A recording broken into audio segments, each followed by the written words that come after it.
Hi, I'm Will Bastas, aka William, Bill, Billy, Bill Jr., BJ, prefer Will.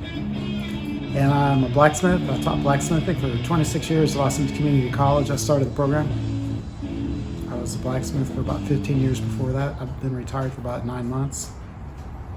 And I'd like to show you guys what I've learned over the accumulation of that time, from all of the scratching around and digging and attending conferences and then getting a job at Austin Community College as a professor way before I knew what I was doing, but I was learning on the job. But I figured it out with the help of a number of Smiths, Tom Clark, Uri Hoppy, and Jim Wallace. So I'd like to begin with what's important to me in blacksmithing is heating, holding, and hitting. And if you've got control over those three, then you've got control. And I've developed my own tooling, and I've developed my own way of heating. I've developed my own way of hitting. And so I'd like to share all that with y'all so it saves you a lot of time. To begin with, I'm going to forge a pair of tongs, and it's my special design of tongs. And these tongs will hold a variety of different things. So kind of next down what different tools you need. You may only need a couple pair of tongs. And these tongs that I'm going to show you guys, it's called Little Monkey Hands of Death with the new improved Super Groove. It's a long name, but it means a lot. And so we can zoom down here. This is my anvil. And by the way, it's beer 30. Francis Whitaker would have a couple beers after a day's work. And I've been working today, and I think it's time. And this was his beer choice. So that's why I drink Coors Yellow Belly. It'll also help me talk. So I would suggest at the end of the day, sitting down and reflecting on what you've accomplished, and if it takes a beer or two, then you can think about Francis Whitaker. Francis Whitaker was a master blacksmith, died at 97 years old. I saw him when he was 88 in Georgetown, Texas, and he put on an amazing demonstration. He's the dean of traditional blacksmithing in America, and I think that we all need to think about who shared the information with us beforehand and give them credit. So I think about Francis Whitaker when I drink a beer in the blacksmith shop. Anyway, this is my hammer, this is my pair of tongs, and I'm going to eventually forge for y'all a hammer. I'll show you how I forged that hammer and why I forge it and why the handle is made the way it is, the length of it, every single thing down to the ounce of the hammerhead. And those are the pair of tongs that I'm talking about, the Little Monkey Hands of Death with the new improved Super Groove. And so I'll start off with a piece of 3/4 inch rebar, 20 inches long. And sometimes you can even see in the tongs some evidence of the rebar. In fact, that's some of the cross texture on the rebar. It tells the story of what the material was and what it's become. It's kind of a very interesting transformation that blacksmithing allows you to create from raw product and sometimes unusual material that you'd never think of. And maybe many blacksmiths would probably say, "Oh, you can't use rebar; it's junk metal." Well, I completely disagree with them. This material is very good. There's dang it, and as long as you play by the rules of the material, I'll be repeating that many times. You have to learn to work with the rules of that material that you're using instead of trying to break the rules. And once you break the rules, then you can't expect that the material is going to behave for you. But rebar is a very good material for tongs. I make most of my tongs out of rebar, and different sizes, different lengths, power hammer tongs, hand forging tongs, scrolling pliers, that kind of thing, because it's just really tough and it's really inexpensive and it's very readable. You don't have to have a tool steel supplier. You're ready to go. So this starts off as a piece of 3/4 inch. It's actually number 6 rebar, 20 inches long. And what I'd like to do is illustrate a number of different forging processes for you using this as an example. And I'll forge the tongs from start to finish, and then I will, in subsequent videos, explain the nuances of what I'm doing. So if you're just interested in seeing the whole process, you'll watch the video. If you're interested in the nuances of it, then I'd like to break that down in separate videos, very short videos, but they'll be explaining what it is and why I'm doing it. Anyway, my very first pair of tongs I actually found them today. This is my very first pair of tongs. And as you can see, I've come a long way, baby. These are made out of coil spring. They're proper material, but there's certain nuances that are missing on this. The precision of the joint, the utility of the bit, the length of the reins, there's no flexibility of that. So it was my attempt at trying to create my own tooling. And if you have tools, it allows you to try different things. When you don't have the tool, it's limiting. So in understanding how to select the material and then forge the material and transform the material into a useful tool, it will set you free as far as bringing your designs to life.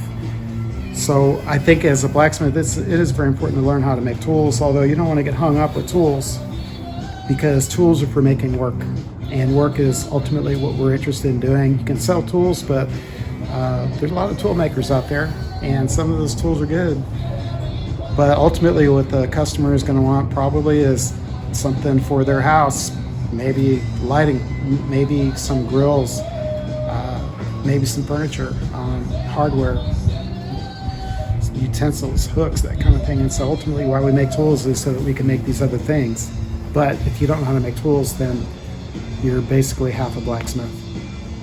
So as you can see, these tongs didn't have much utility, but I was very proud of them. I made these tongs probably 35 years ago, and I couldn't wait to show everybody.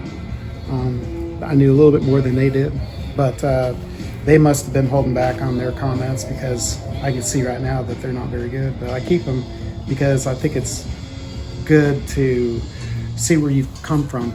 Don't disguise. You can throw a lot of this stuff away, but keep some of the precious things, because there's some sincerity in those items that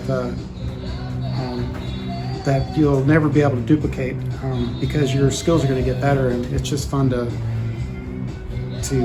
reflect back on where you came and where you're going. So these are little monkey hands of death, and the reason why they're called that is because of the split fingers. Mr. Jim Cooper showed me how to split the end of tongs, and it made a lot of sense, because then when you grab something, it holds onto it with at least 3 places. On tongs, you have to have 3 points of contact. If you have 2 points of contact, it pivots. If you have 3 points of contact, then it stops the pivot.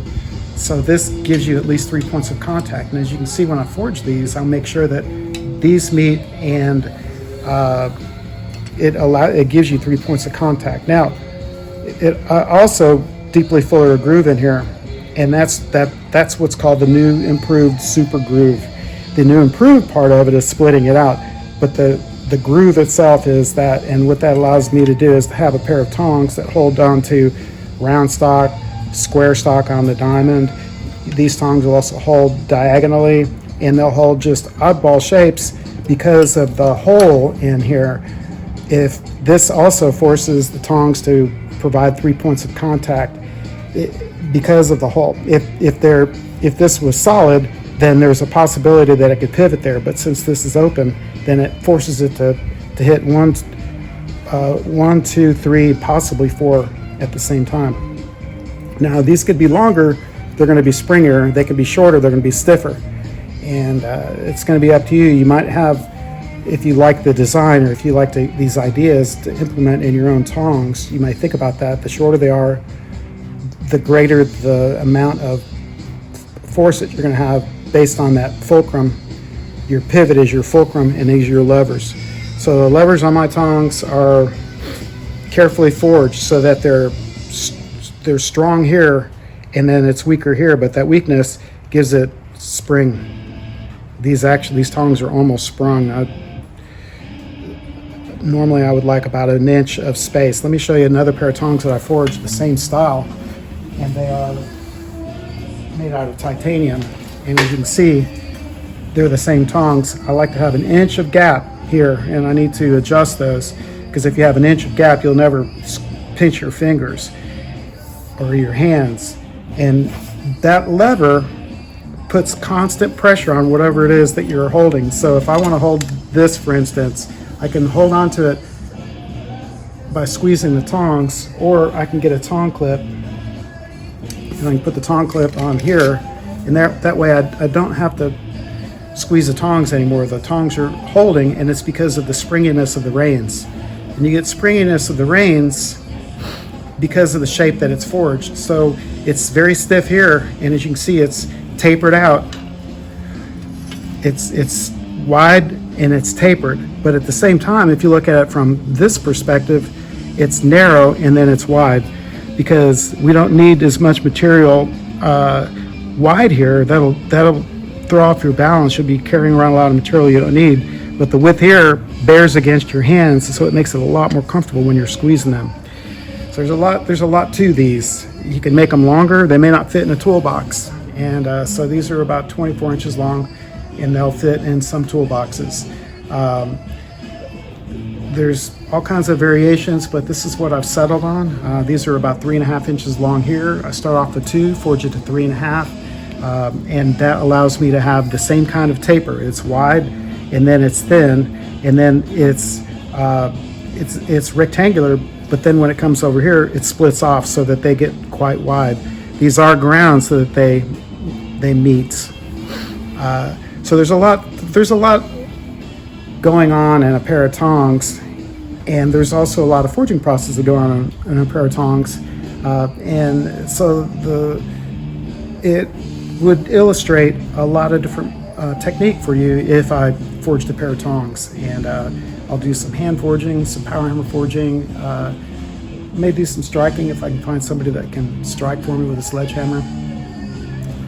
Ideally, you'd want to be able to make tools without having to rely on power hammers, because a power hammer is a tool that is expensive. It also requires a foundation, it requires a space, it requires understanding neighbors, requires electricity. Typically it's 220 single phase, but the bigger hammers are going to require 3-phase. So you get into quite an investment when you come into a hammer, and so I'd like to forge as many things as I can without the power hammer. At some point in time, though, if you're a professional blacksmith, you need to make that investment. And I kid around, if you don't have the money, well, just get a brand new charge card and charge it, because it'll pay for itself. Otherwise, you'll hurt yourself, because if you forge heavy stock, particularly tool steel, then it eventually takes its toll on you. So it can be done by hand, and it's actually fun to do by hand. If you've got somebody that's willing to learn how to strike with a sledgehammer, then the stock can be drawn out. The stock that I choose with that rebar is quite stiff, and that's the reason why they make really good tongs. Now, this is an experiment to make them out of titanium, and they're very light, and they perform the same way as the rebar does, but it's about $150 worth of material. So it winds up becoming somewhat price prohibitive if you were going to make tongs for yourself. This is, I believe it's type 2. It's pure titanium. It's not any of the alloyed 6AL 4V, that kind of thing. And those are very hard to forge, even at forging titanium temperature, and it really locks up at about 1800 degrees. So I'd recommend forging pure titanium if you can get a hold of it, but it's very expensive material. Also, just be really careful when you're forging things that are not steel. Titanium, you can flake off titanium dioxide, and it winds up becoming nanoparticles, and if you breathe those nanoparticles, there's a potential hazard with breathing the dust. So with anything in blacksmithing, you have to take into consideration we're working with chemicals, we're working with exhausted fuel, and burning volatiles, hydrocarbons, that kind of thing. And so whether it's carbon dioxide, carbon monoxide, there's many things in blacksmithing. Even the refractory that we use in our gas forges, it crystallizes and becomes carcinogenic. So there's all kinds of things that we have to take into consideration when we're forging in the blacksmith shop. It's relaxing, it's fun, it's creative, but it potentially has its health drawbacks. So just pay attention to your health, and forging titanium is something you probably want to wear an N95 mask with so that you don't expose yourself to that particulate.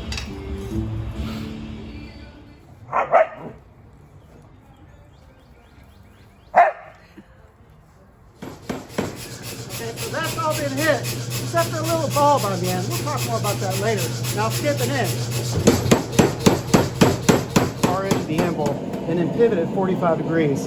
I may not get all of the work that I need out of this heat. Now, this facet is wider than that facet. So if I want to hammer polish, I always forge it on the diamond a little bit wider, and then I'll go 7, 10, 13. We drew the 7 to 10 to 11 or so. When you break the corners and planish, you'll get about 12 inches long.